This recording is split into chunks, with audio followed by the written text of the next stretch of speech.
sangat menyedihkan, memprihatinkan, dan membuat kita merasa geram.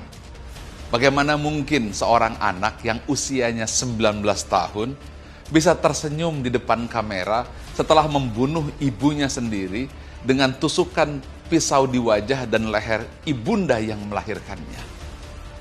Inilah generasi ketika orang hanya diajarkan kecerdasan intelektual semata, tanpa kecerdasan emosional, tanpa kecerdasan spiritualitas. Kecerdasan emosional adalah kemampuan untuk merasa, what do I feel? Orang menyebutnya EQ atau emotional quotient. Dan itu tidak pernah diajarkan di bangku sekolah, apakah SD, SMP, SMA, atau bahkan sampai universitas.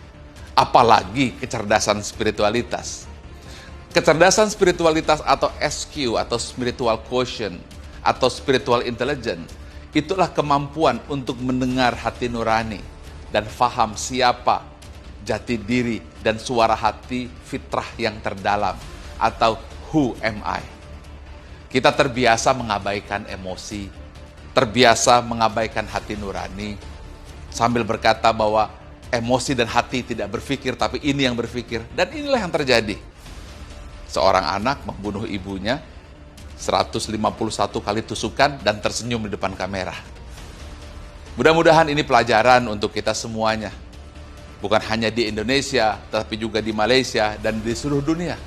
Bahwa tidak cukup mengajarkan anak-anak kita, generasi kita, hanya IQ atau kecerdasan intelektual atau nilai akademik.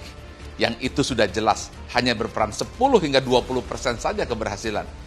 Tanpa adanya kecerdasan emosional, kemampuan merasa, tanpa adanya kecerdasan spiritual, kemampuan untuk mendengar nurani yang terdalam. Mudah-mudahan ini menjadi pelajaran besar agar kita mengajari anak-anak kita IQ, tapi EQ dan SQ sebagai kecerdasan paripurna yang harus dikombinasikan. Ingat, mengajarkan orang tanpa hati nurani tidak mengajar sama sekali.